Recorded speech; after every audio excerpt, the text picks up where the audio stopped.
Got a new project in the shop today.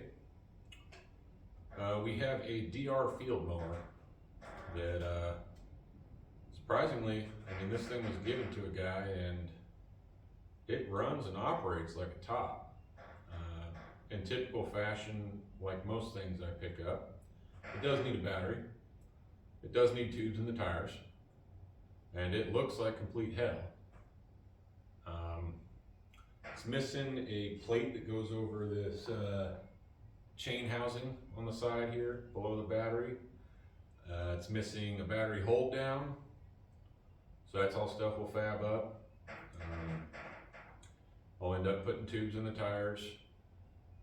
I may try to slime them before I tube them. I have tubes, but the guy's tired of doing tubes, so I may try to put some slime in them. This one holds air fine. The one on this side, it's got a slow leak, so I may try to slime it and see what happens there. But aside from those few things, the thing runs great, cuts great. So the big project on this thing is going to be taking everything off, pulling the motor, the tank, battery, the belt drive, everything out of it, all the cables, the levers, stripping it down to its bare bones, to sandblast everything that's this faded pink color, and we're going to reshoot it in Kubota orange, because these units would have been an orange color of sorts to start its life. So I don't know how long it takes sitting out in the sun to turn out pink, but it did. So we have a couple quarts of Kubota orange, so we're gonna strip it down, sandblast it, and respray it in Kubota orange. And should be a pretty nice unit when we're all done with it. So hang out, and today's the day of teardown, so we'll get after it. I'm going to start with popping these tires off. I went ahead and I did shoot some slime in that flat tire, just because even wheeling this around the shop without it running is a lot more difficult than one might think. These are a lot heavier than you'd think looking at them. So I did slime the tire in here and tire's basic enough just to E-clip like a lot of mowers that hold it on there. So I did pick up a fresh tote for my parts for this thing. I do not have any that are currently open, so we'll go ahead and put our E-clip, our washer, back on the axle shaft.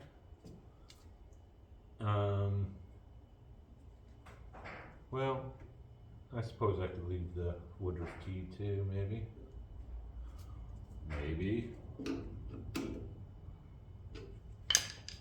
See if I could slide the, maybe not. There we go. There's a little buggered up.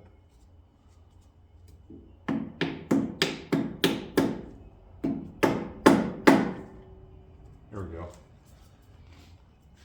It's a lot nicer when you can, put things back together to where there's less questions down the road,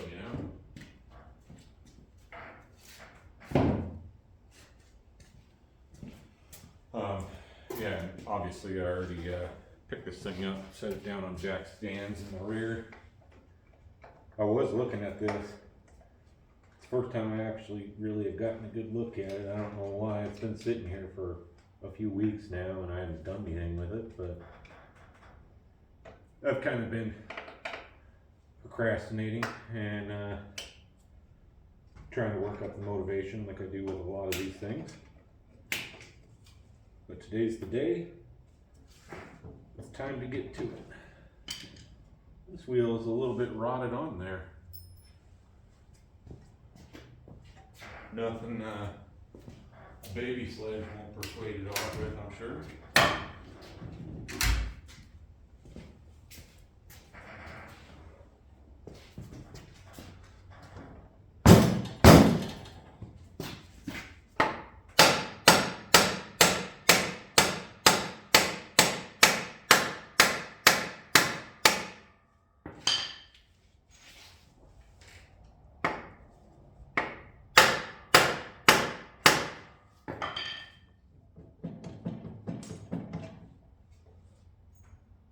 one has 2 washers on it for some reason.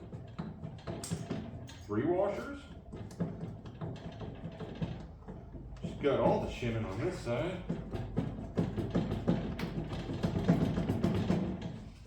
So the right side had 1 washer behind the E-washer. The left side had 3. Good to know. Go ahead and shove those back on there.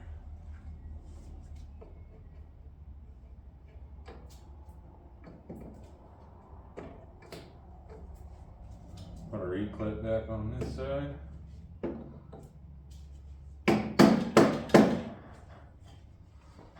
That's just going to make it a whole lot easier to gain access to like the motor mounting bolts and anything underneath there on the side that we need to get to. Actually, even to drain the oil. Tire would have been the oil for the motor, so. I guess that's the other thing I didn't mention in the intro there. I'm going to do a full tune-up on it. Plugs, air filter, oil change. Is that everything in here? And a fuel filter. Got a kit off the old jungle site. What a treat.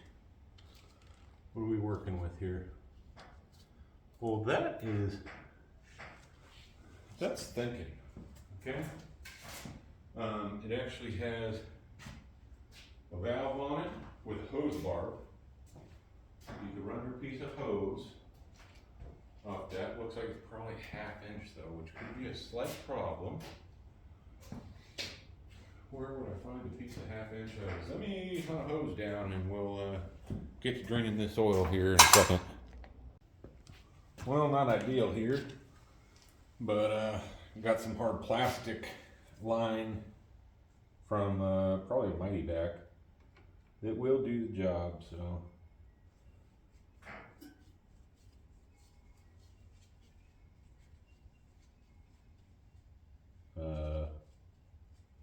Maybe? Where's the oil at, guy?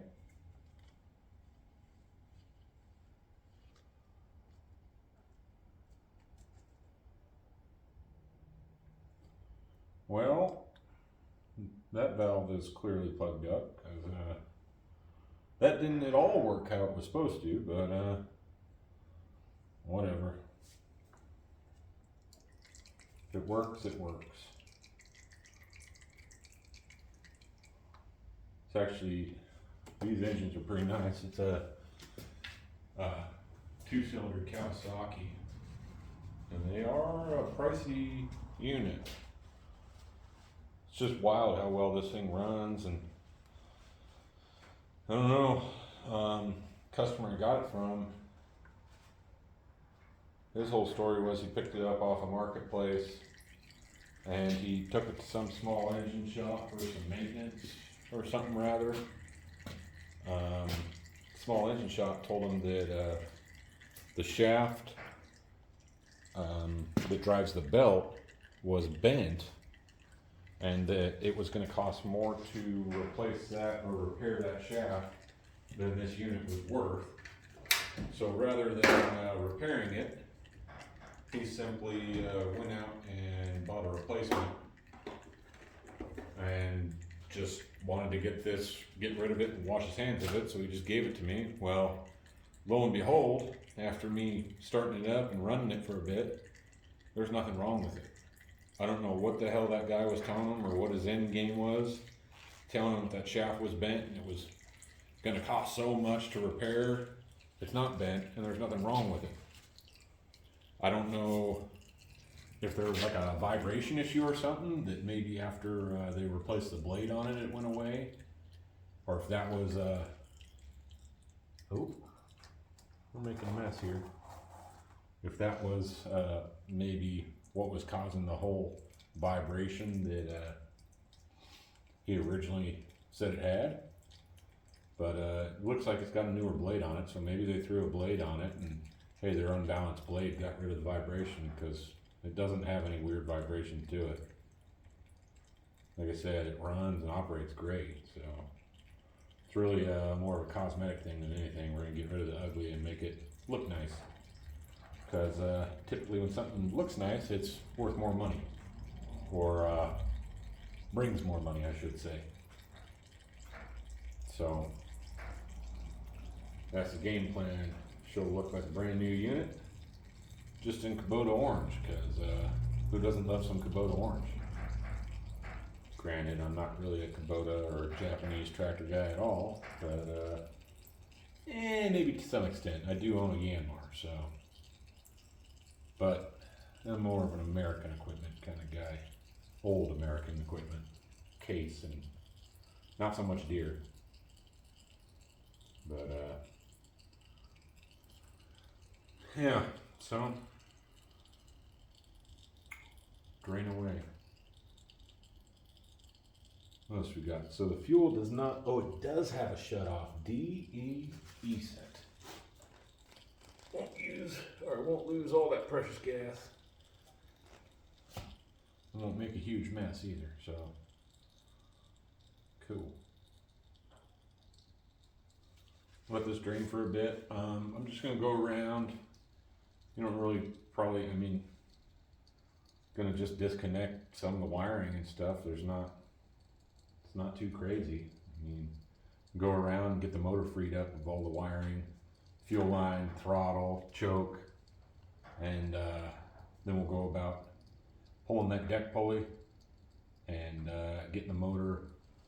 Of course, they're nut and bolt with a nylock nut up top, so we'll get up underneath and get a socket on there and hold these nuts with a wrench and get the motor mounts unbolted and be about ready at that point to scoop the motor out of here. I think the motor will come out with the muffler on it by the look of it. I don't know, there's a weird guard thing here.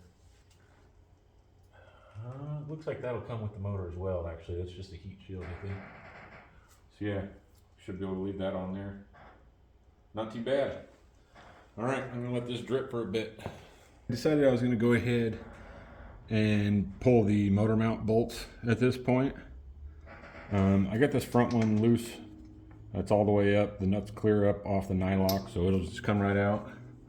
I want to kind of do that with all four of them. This rear one, it's kind of different. Looking underneath here, I'm hoping, I don't know yet, but I'm hoping.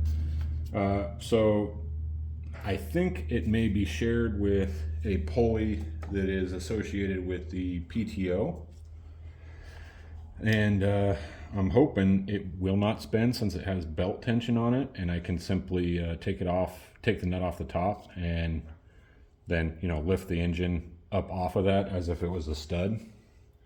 But it is actually double nutted. It had a additional nut and one of these star washers along with 2 grounds on that particular bolt. So I already got that first nut off. There is the star washer. We'll pull these 2 grounds. Looks like that is the battery negative as well as something that is in the harness. Now I'm going to see, because that is, well, that nut might not be nylock actually, but I will need a deep half because guess that bolt's too damn long now, so get a deep socket and we'll see what happens here. What kind of manufacturers or what kind of engineers do they got at DR? Intelligent ones that can do something simple like put a stud in there. Well, it's definitely not a stud. It is a bolt, but it did break loose. I wish I could. It's got to be that one. I'm like touching it right now, so it does go through one of those deck pulleys. Not the easiest thing to get a hand on either. Or maybe it's behind it. Let's have a gander underneath there, shall we?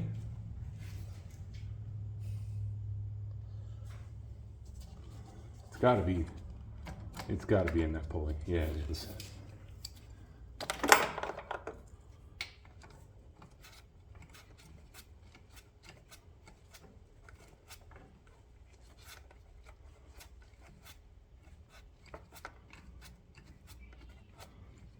Certain things like the drive axle, I do want to leave in here just so I can move it in and out relatively easily.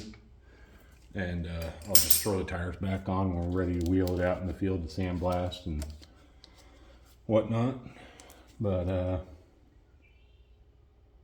otherwise, I mean, certain things like that, like these hubs, just mask it off. I'm not repainting the underside of the deck or the underside of this. Like, no one's gonna see that. It hasn't seen the sun. It doesn't look like complete garbage. So leave well enough alone on stuff like that. So that, oh, maybe not. Maybe I spoke too soon. I was gonna say that is acting as if it is a stud.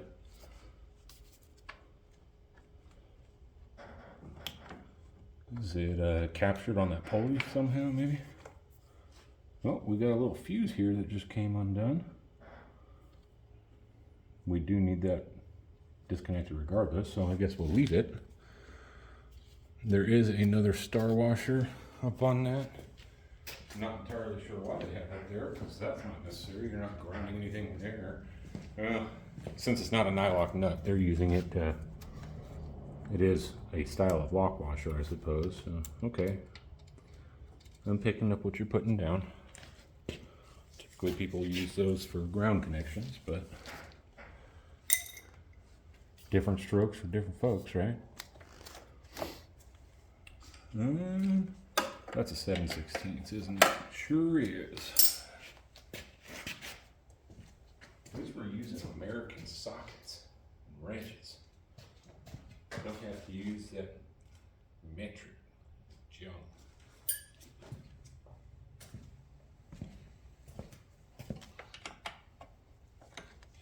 Maybe that means DR likes to party.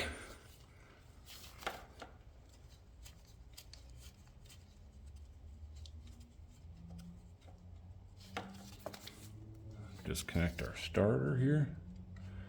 Should probably start by disconnecting the battery, but I know the battery's toasted, so I'm not super concerned with it. But while I'm thinking about it, might as well. What are we working with over here? Those are definitely a 3/8, so you know. Sometimes.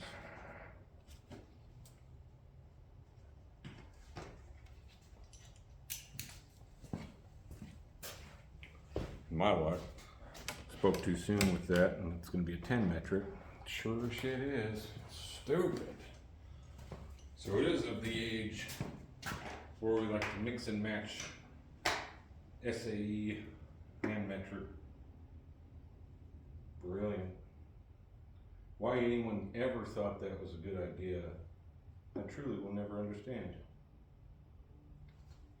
So you gotta be the dumbest motherfucker alive. Do one or the other. Not that hard.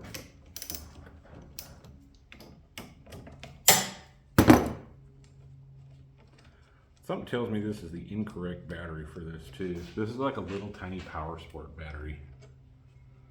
Like tiny.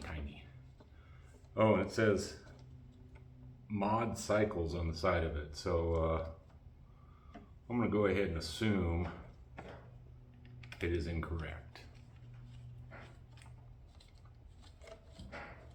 I do know I'm not in frame right now, but all I'm doing is disconnecting a battery, so.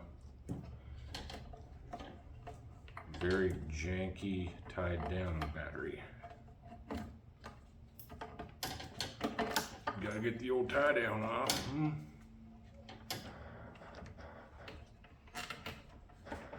It's probably a first. I don't know that I've ever seen someone use a piece of 10 gauge wire to tie a battery down. I mean, it would work in a pinch, I suppose. And it's solid core wire too. It's not even stranded wire, so it's extra rigid. And thought I'd be able to bend it out of there, but it's tied up so tight. We'll just give her a snip.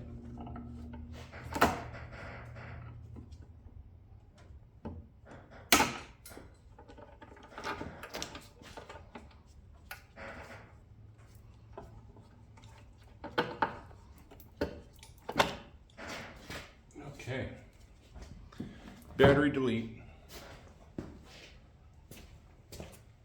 Look at this cute little thing. I think I'll end up putting a, what is that, Group U1, like standard lawn tractor battery. I'm gonna have to measure it and see if that'll fit, but it sure looks like it probably will. Actually, we have one sitting right here. Let's find out.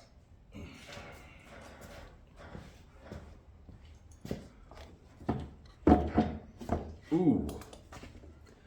No, it's actually slightly too wide. Well, that sucks. That was dumb on your part, Dior. What do you do? Okay. Moving on here.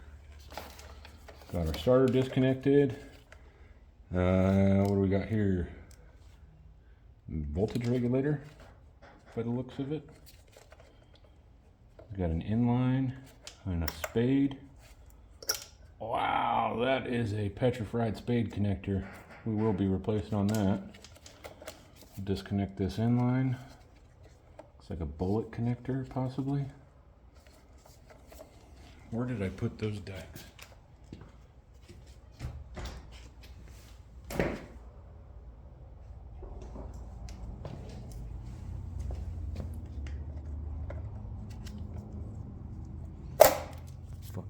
World's dullest dikes.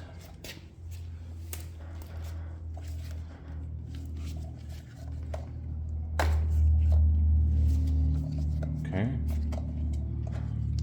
That must go up to the stator, maybe?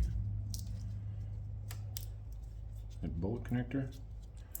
Man, that thing is petrified.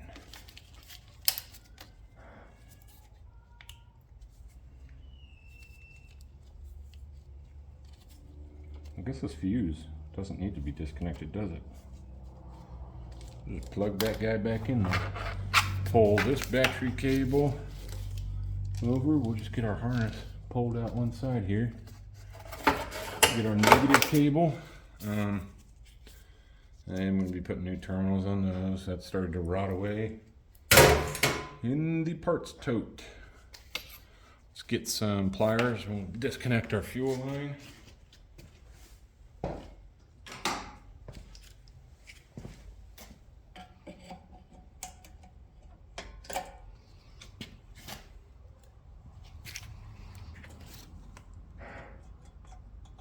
Hopefully without breaking our pump.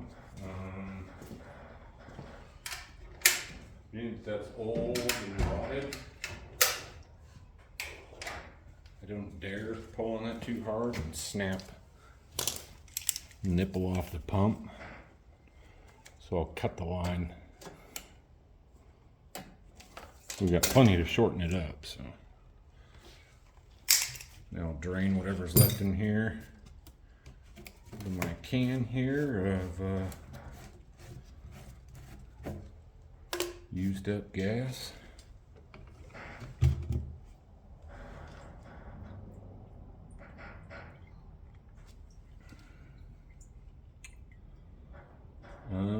At this point, we need to get that deck pulley off, and I do believe the other two motor mount bolts over on this side. We got a cable. We need to go ahead and snip a zip tie holding this cable to the dipstick.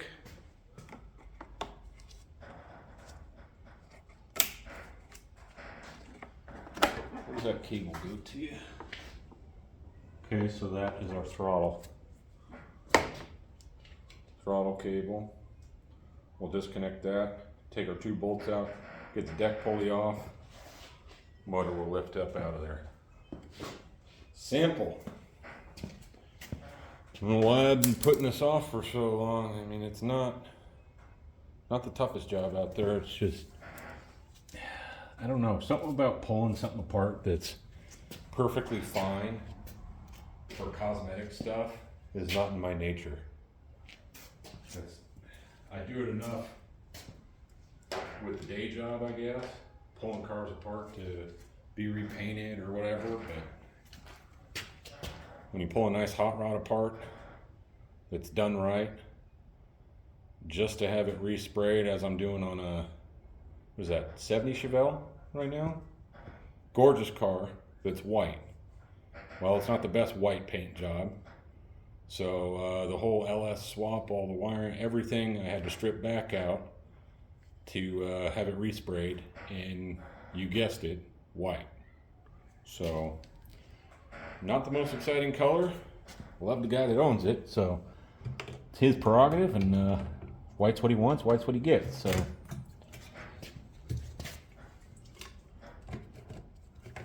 that's what we'll do.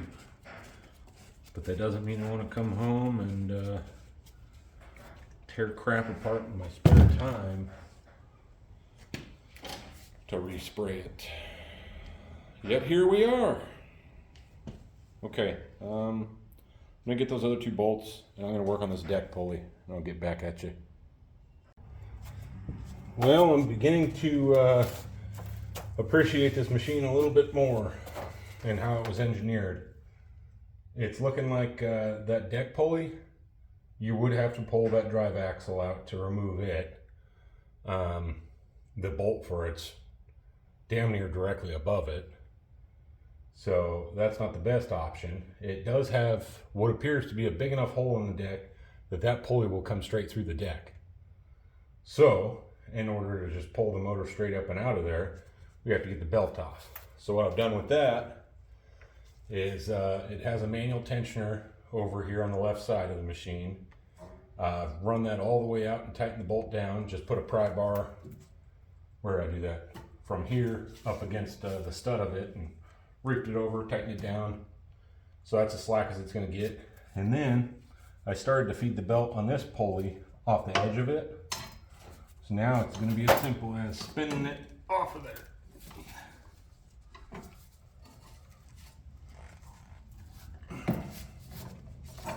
Okay, so that's slack.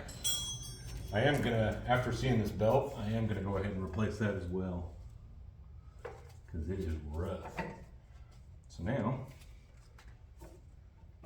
her belt's off of the pulley.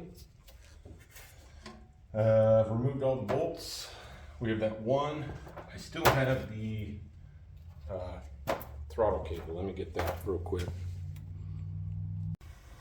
Looking like that's pretty straightforward.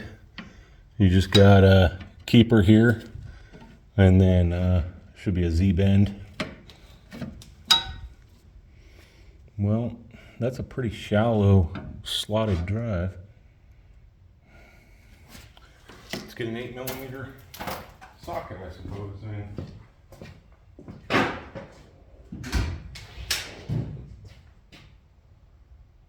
Eight mil. Maybe a little extension.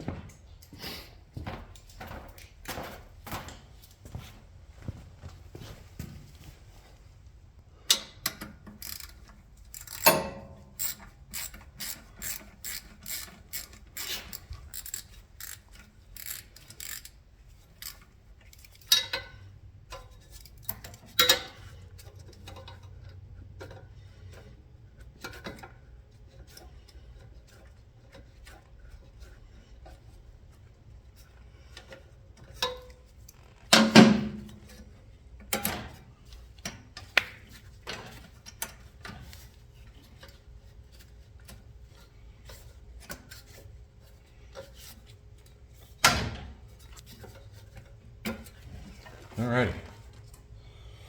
Throttle is disconnected. It did use, so there is a bottom and a top to that. It did, I'm sure you can see it in the image, but it did go right up here in the top hole.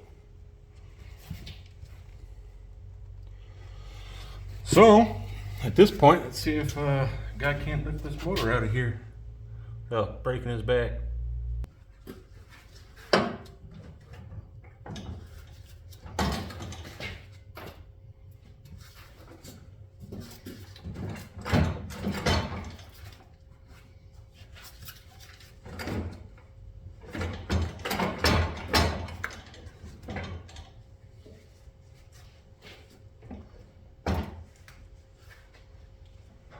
hanging up on something here.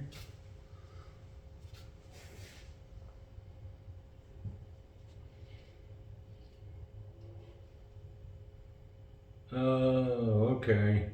All right, we're not to that point. So I don't know why I didn't think of that. There is a plate up under there that looks like a belt retainer. It's retaining a belt that goes from, it's a double stack pulley, goes from the top section of that double stack back to the gearbox here. So I got to remove that and get that belt off as well. So let's get after that first. Then we'll think about pulling the motor out. Well, that was a bit of a chore. Got managed to figure it out though. So as far as that rear pulley for the gearbox goes, here's what it looks like. It was retained on the shaft by a small snap ring. And even after pulling that snap ring, couldn't drop the pulley down far enough to get it off of the shaft, because the shaft from this mud flap runs directly underneath it. So had to remove that. Then I was able to get in from the back of it with a pry bar, pry the pulley off the shaft, drop the pulley out, and now we'll have that belt we're going to have to fish through the front of it, because we still have the belt stay that does not want to come out for whatever reason. But that belt should come out with our double stack on the engine. So in theory, we should be able to lift this motor out at this point.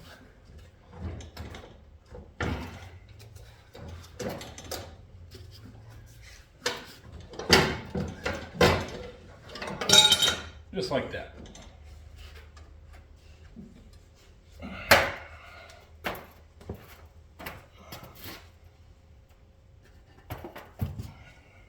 Okay.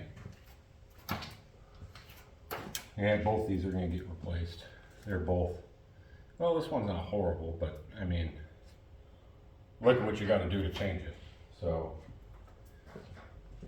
for the price this machine's going to go, I can put a couple belts in it. I'm not worried about that.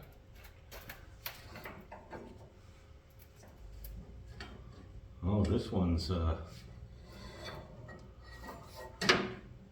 good. Unbolt some stuff, take our cable off, and can't get that one off at that point, but and something. Oh, that belt stay I was saying wouldn't come out, came out now.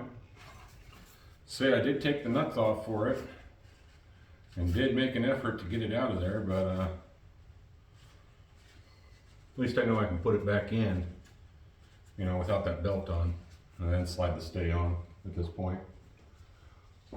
It was smart on their part as far as the two retainers for that belt stay. There was nuts on the bottom, and they are studs through the deck. So that made that actually removable, because without that being removable, there was no way to even get that stay off with the engine in, because these are actually under the sump of the engine, so they would have to be a stud. Unless you installed the engine the way I removed it, with that belt on there, and fed it through the deck, the hole in the deck. Good luck doing that though. I'm gonna go ahead and thread those nuts back on there.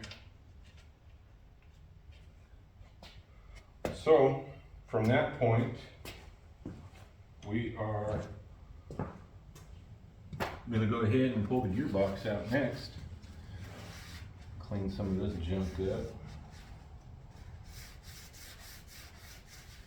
Yeah, you could tell it was actually orange. How about that?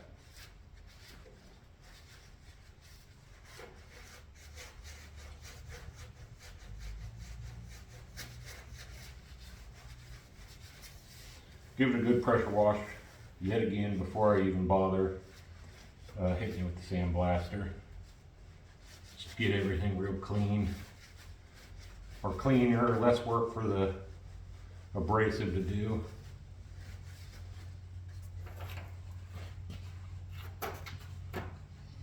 The abrasive is more expensive than the little bit of gas and water I'm going to use pressure washing, so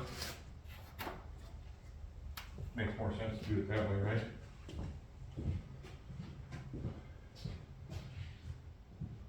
Okay, on that note, time for a commercial break. At this point, I'm going to work on getting the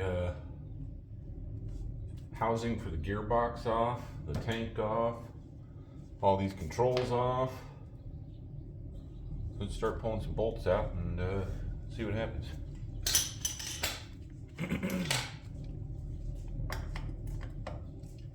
Luckily, it seems as though the majority of fasteners on this machine are all, hey buddy, 1/2 inch, 7/16, and 3/8, or 10 mil. For the most part, that's what I've found. So that one is actually slotted. That should pull up off of that, so I'll leave that bolt there. Over here, we have 2 more 1/2 inch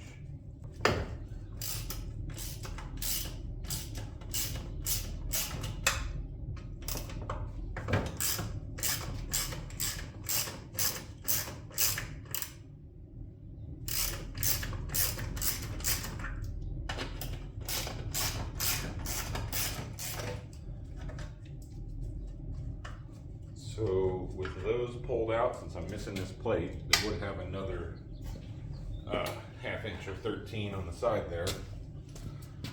I believe that whole assembly is free at this point. Oh yeah. Grab our fuel line. Move this guy out of the way. I'm not going to put that in my tote.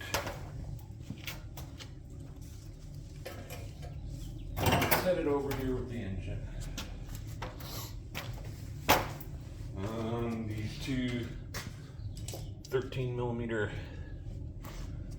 bolts that went through there will run back into the gearbox.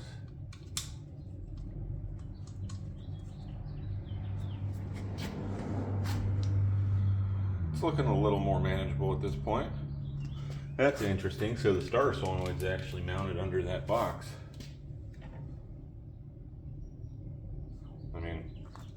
I guess I probably could have concluded that, right? We're going to try to keep the harness as complete as possible too. I am going to go through and wrap all the harness with new loom, get rid of this crappy plastic loom, and we'll wrap it in some nice fabric stuff. So for gearbox, what's going to be the most efficient way to do this? I'm going to go ahead and pop that bolt. Down here, we just have a roll pin. Up top, we have a roll pin. So it looks like there's a roll pin here, roll pin here, roll pin here. That whole thing's going to pull out the top. This will slide off the bottom there. Then we'll just pull that one bolt.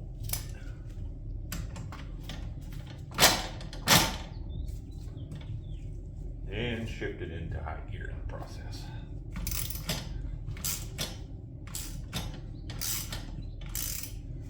There's a nut on that, isn't there? Sure is.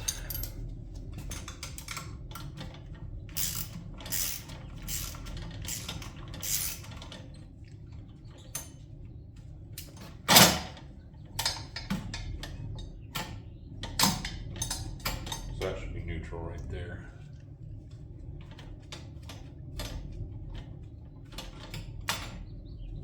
Leave it parked in neutral. Well, I'm going to go ahead and assume that's incorrect how they had that. They just had 2 washers stacked on the bottom of that heim joint. Probably should be one on top and one on bottom, I would imagine.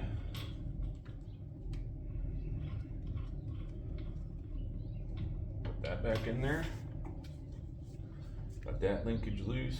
So let's get a, I don't have any roll pin punches in here. They're over in the garage for firearm related things. So we'll just use a standard punch. Pin punch. Not a roll pin punch, a pin punch. And knock these roll pins out.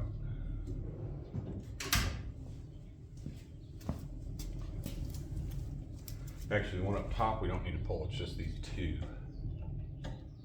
We need a slightly larger. Maybe this one? Or I may be going and actually getting roll pin punches.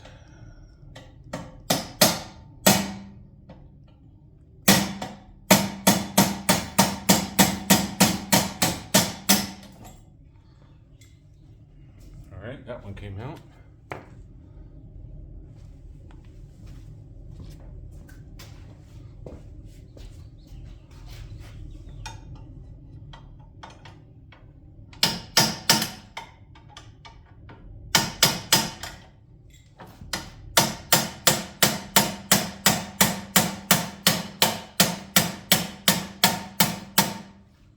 Booger these up. I do have roll pins, so I'm not worried about that either.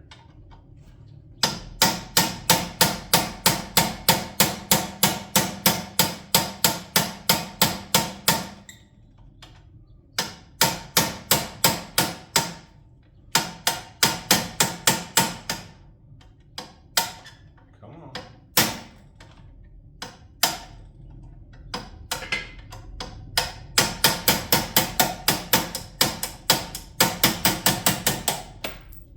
I actually hit the pen and not my hand.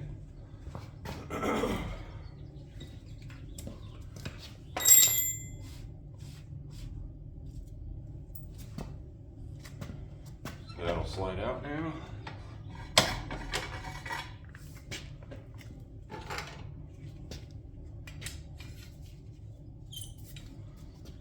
We'll go ahead, just drive our roll pins in slightly to retain this.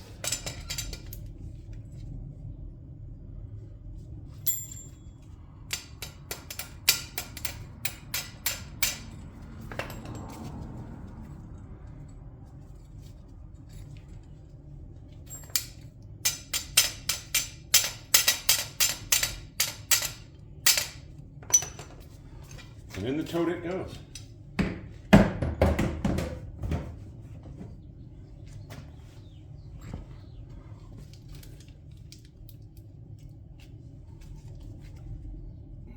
wish they would have used more studs. Oh well. Gonna pull that starter solenoid next.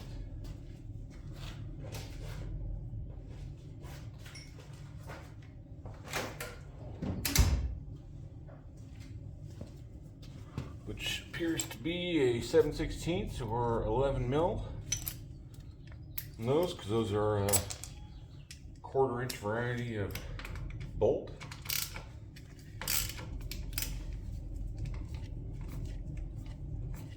Maybe those are studs. Hot spit.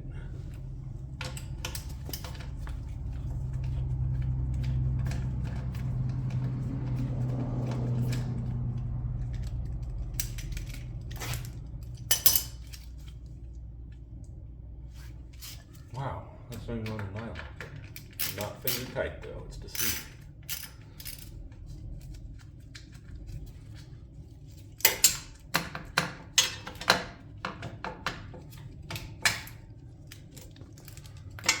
Solenoid.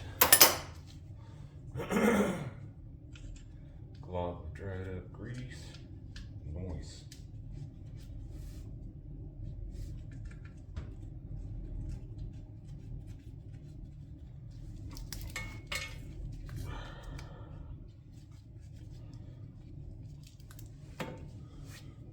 Cut some zip ties here.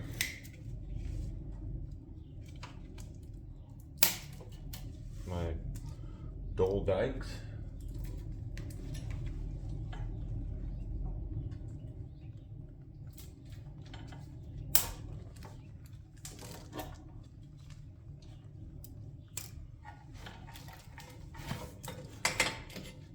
Okay, so we got some sort of micro switch for the PTO here. Or no, okay. Nothing actually contacts this, so I'm not sure what we have this for. Looks like at one time there might have been a spring that pulled this up with the PTO lever. Might be missing some parts here. Pretty sure that thing's froze up. That doesn't really move. Let's try to pull up on it. Oh yeah, she froze solid. So that does absolutely nothing, and the machine worked without it. So we're gonna go ahead and omit this switch. Oh, burning some waste oil in the smudge pot. It's kind of cool this morning, and she's chooching pretty heavy right now. So, okay, I'm gonna go ahead and assume here that this is polarity as far as this goes on the switch is not important. 2 green wires going to 2 black wires, but we're omitting it anyway, so not a big deal. Or, well, being that switch, I believe would be, it's either open or closed right now, we may have to at least, instead of having these opened, I'll check the resistance through it like this, but instead of having them open, we may have to splice them together for things to work right, which is not a big deal. We have another connector here that is taped up that someone else has already omitted. And then the connector up on the ignition switch itself, or ignition cylinder itself. And there's our harness. In the tote. We'll go ahead and pull the throttle cable and throttle lever off. That. I'm going to take a slotted screwdriver. It's got 2 slotted screws up top.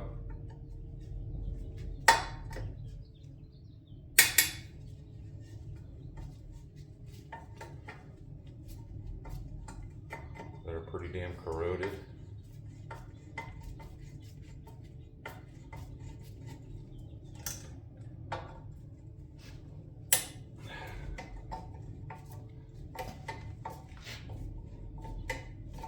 I wonder if I can get a new sticker kit for this thing.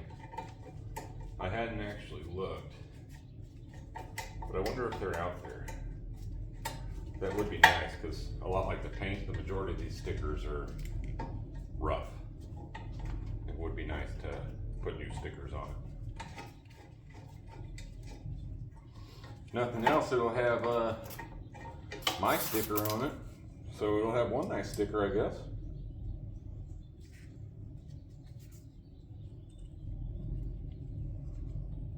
So here is our throttle cable and lever.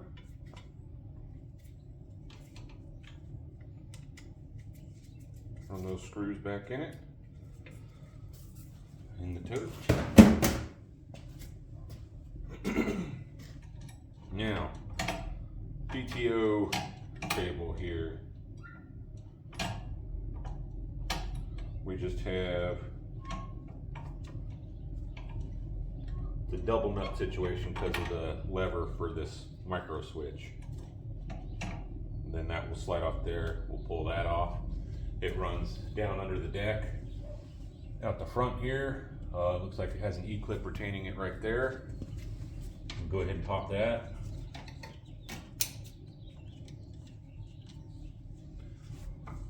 And that is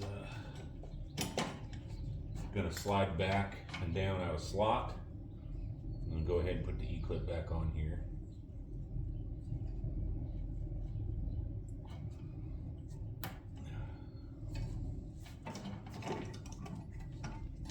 Take our spring off the clutch there.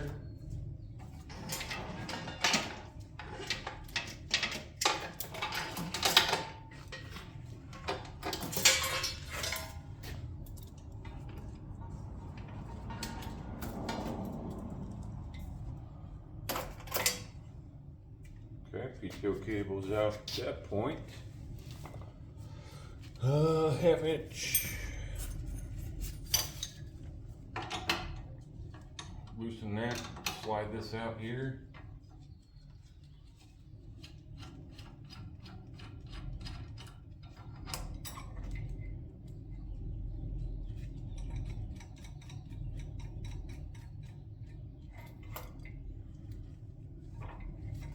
Now the question is, do I want to, I should probably take it off completely.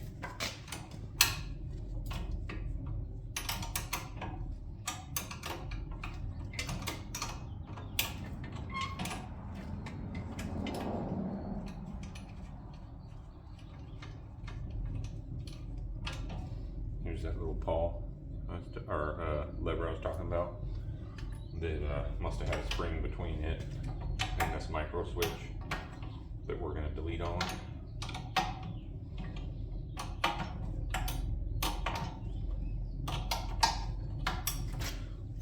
Give a guy a ratchet, would you?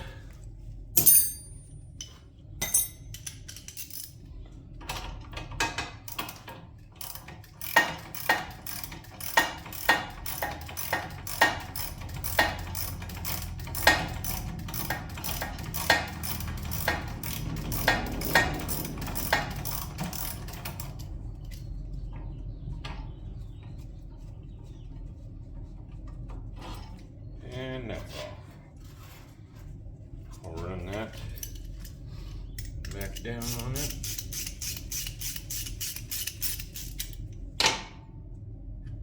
Take our lever. There's actually a flat cut into that bolt, or the stud portion of this, to index that lever. Snug that up. Put that cable in the tote.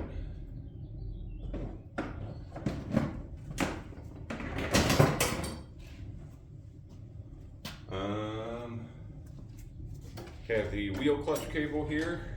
It's going to go down to the bottom of the gearbox or to a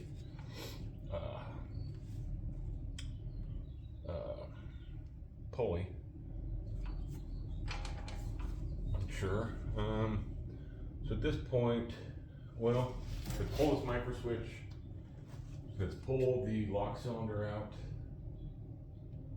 and then I am gonna have to kick this thing upright farther so I can get under it and get the bolts for the gearbox unbolted, do whatever I need to with the pulley. I'll probably, when we're done with that and get all this out, probably sit it back down. I'll take the PTO clutch. I don't know if I want to take that off or not. I'll probably take it off. I'm gonna take this idler off, this bracket to the PTO clutch. If we pull the clutch, I'll pull all that. Just get it pretty bare bones. Little things like this lever for the differential locker, the handle part of it, I'm gonna just mask it real good with probably several layers of electrical tape to protect it while I sandblast everything. Same with the grips up on the handlebars. Other than that, I think we'll be close. I'm going to look at the possibility of getting a new sticker package for it. If that's not available, I'll go around on all the existing stickers and mask those off as well, just to kind of try to save them. Otherwise, we're just about there. And if today ends up being what they originally forecasted it is a great day to sandblast this and shoot some primer at least. I probably won't have enough time to shoot the paint, but we'll get our primer coat on it, and maybe the next nice day we have, or next nice evening or whatever, I'll go out and shoot it in some orange paint. It'll look like $1 million. But let's hurry up and get this done so we can get that thing sandblasted, I suppose, huh? This micro switch, that looks more like a 5/8 variety. Oh, you know what? There's a wrench roll right here. How about a 9/16 then? Oh, that was an 11/16, so I have a 5/8 out somewhere. 3/4? No, not it. Am I blind? Where'd you go, buddy?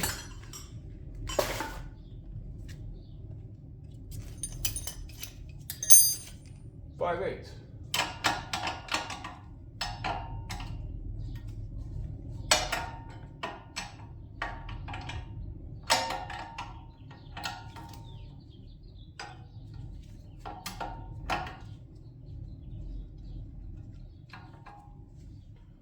Just out of curiosity, let me grab a meter real quick and we'll check this switch for continuity in its current position and see what we're going to have to do as far as those two green wires. If I can just terminate them from the harness or splice them together, or what we're going to do.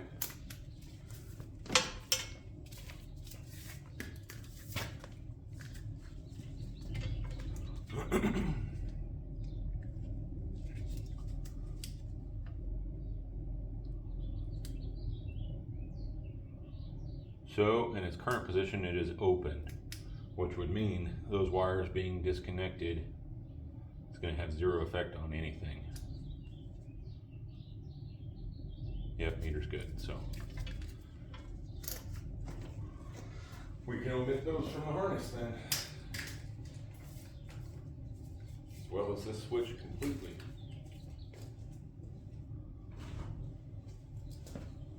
So that does not go in the tote, that goes in the trash. Now, the clutch for the wheels, the paddle up here, I'm gonna go ahead, pull that paddle off. Just a cotter key that's retaining the cross pin here.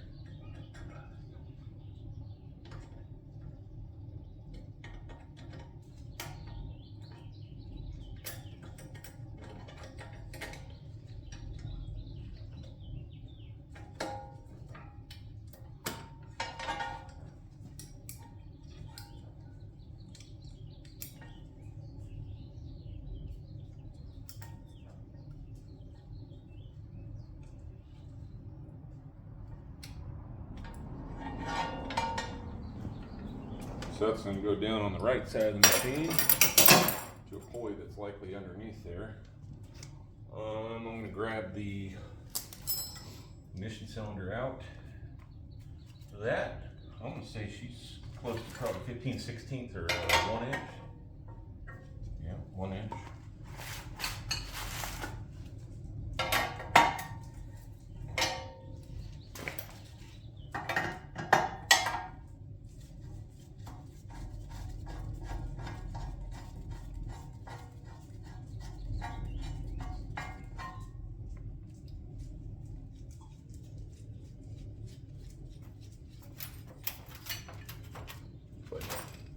You're right in the way of the camera, guy. Can you move? Come here. Come here. Get your butt out of the way. World don't need to see your butt.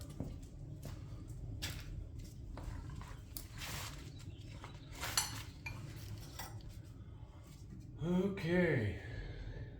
We are getting there.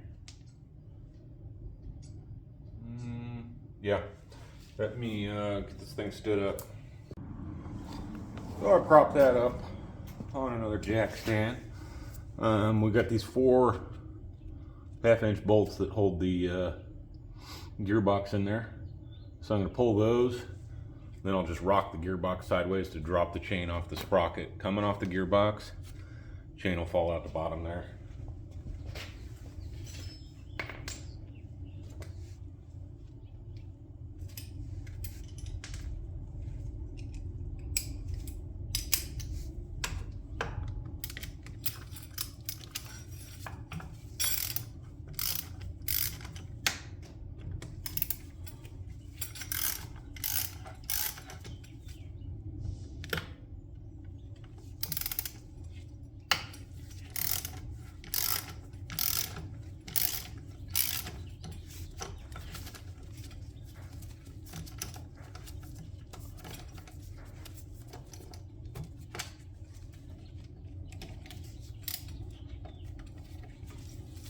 And I don't want to strip everything off this deck like I kind of previously talked about.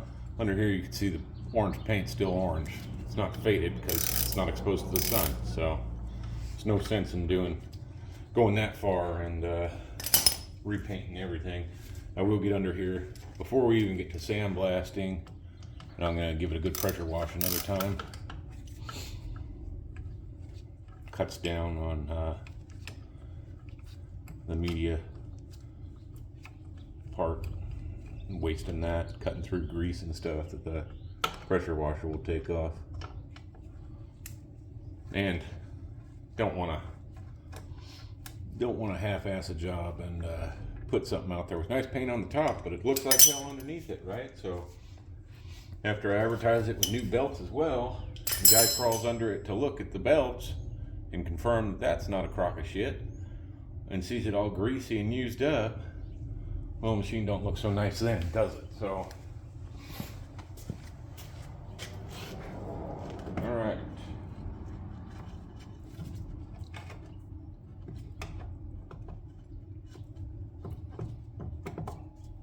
Am I not going to have enough? Come on.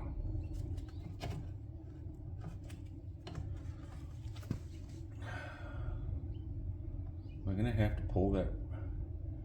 So the tensioner on that roller is this bolt right here. I'd like to just pull it off without messing with the tension on the chain. There we go. There's our gearbox. That I can put in the tote. It's just a little feller.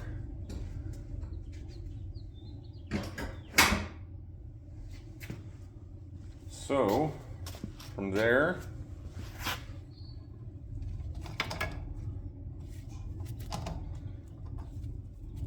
is there a way I can secure this chain? Well, not really, is it?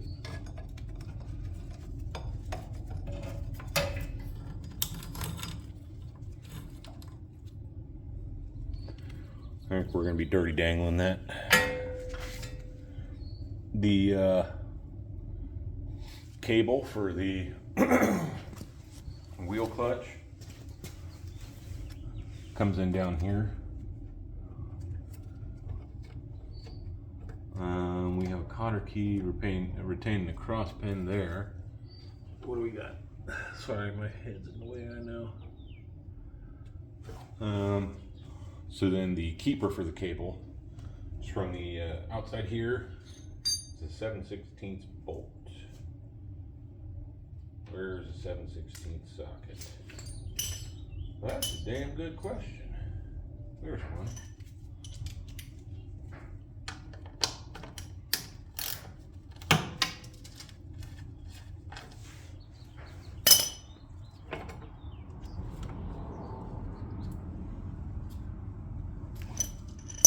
Right. Grab that cotter pin out of there.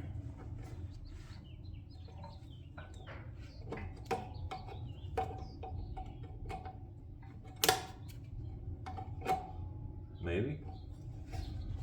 I know you don't have the best view, but let me assure you, I don't have much better one currently.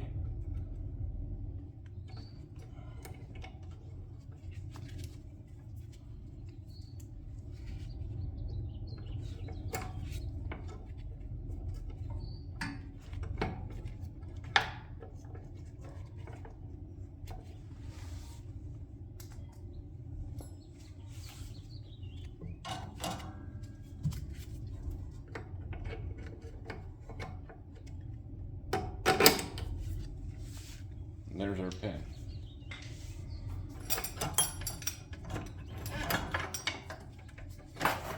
Feed that out right there.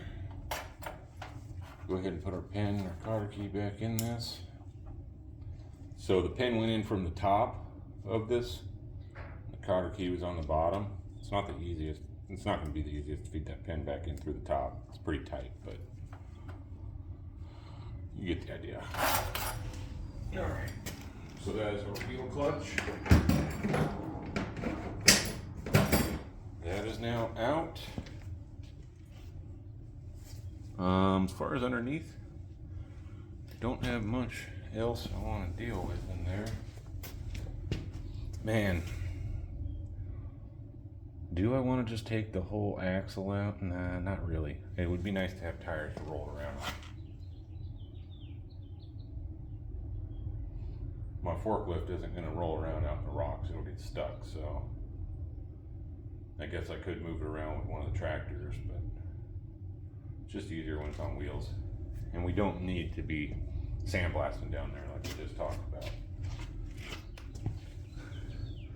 Shoot, even under the deck, still got paint under that. So, I'm gonna set it back down. I'm gonna pull the tensioner for the PTO off. And then we're gonna look at pulling that PTO clutch. I may or may not take that off. Cause that may, yeah, I'm probably gonna leave that. I'm gonna take the bracket, this support bracket off. Or am I? Maybe I wanna leave that too. Well, I gotta take the support bracket off, or at least the strap from the bracket to the clutch, just to get the belt off of there. So I'll take that whole bracket off, that's not a big deal.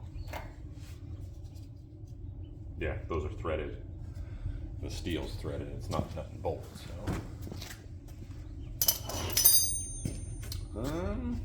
Yeah, that's gonna do it for under here. Set it back down.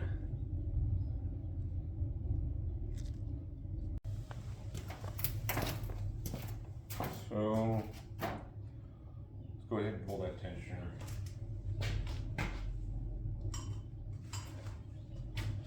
Leave 3/4 inch. What is the lock bolt? Sure is.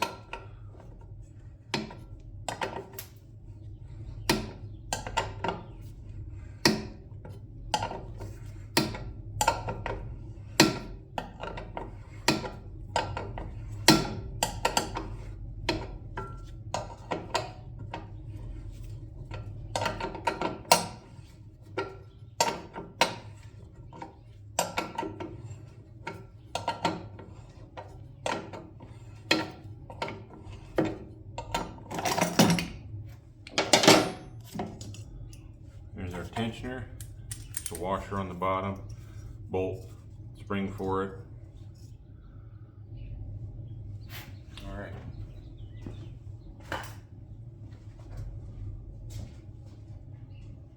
Let me put that on the bottom of the tote.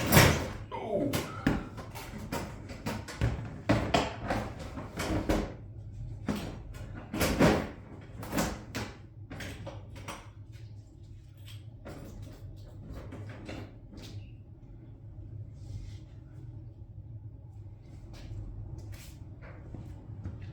Now, so I want to pull this bracket so I can get the belt.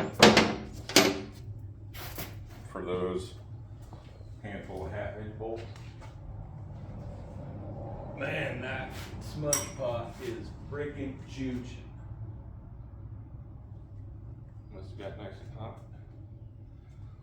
Because we be chooching all the chooch.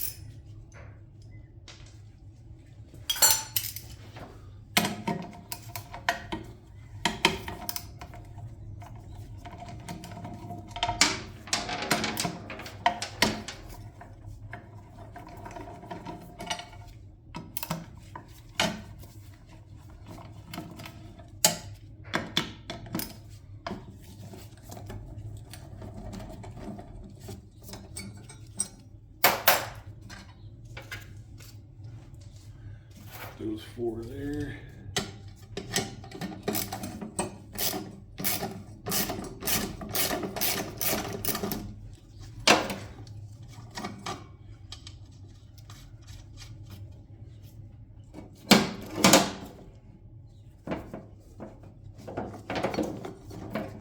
Dude, this belt's not in great shape. Wasn't long for the world, so we'll get some new belts on it. It's gonna do it as far as teardown goes. From here, we'll wheel it out, put the tires on, wheel it out, pressure wash it one more time, then mask some stuff off and get to sandblasting. Cool.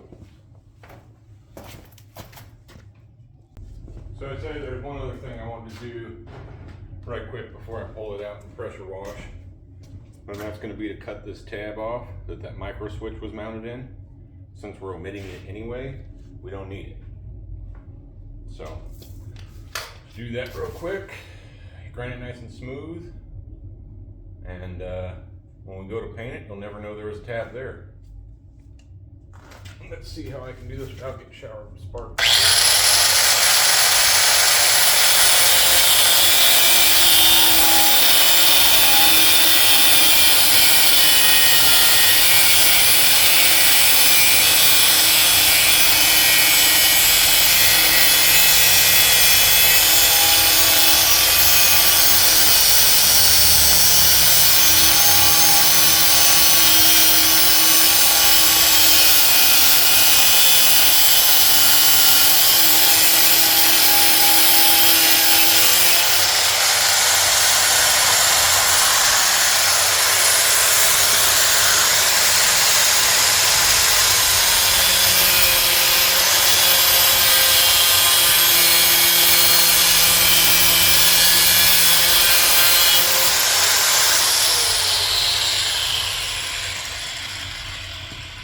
That sucks. I dug into it a little bit. Hit it with a flat wheel and you'll never know.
That'll do it.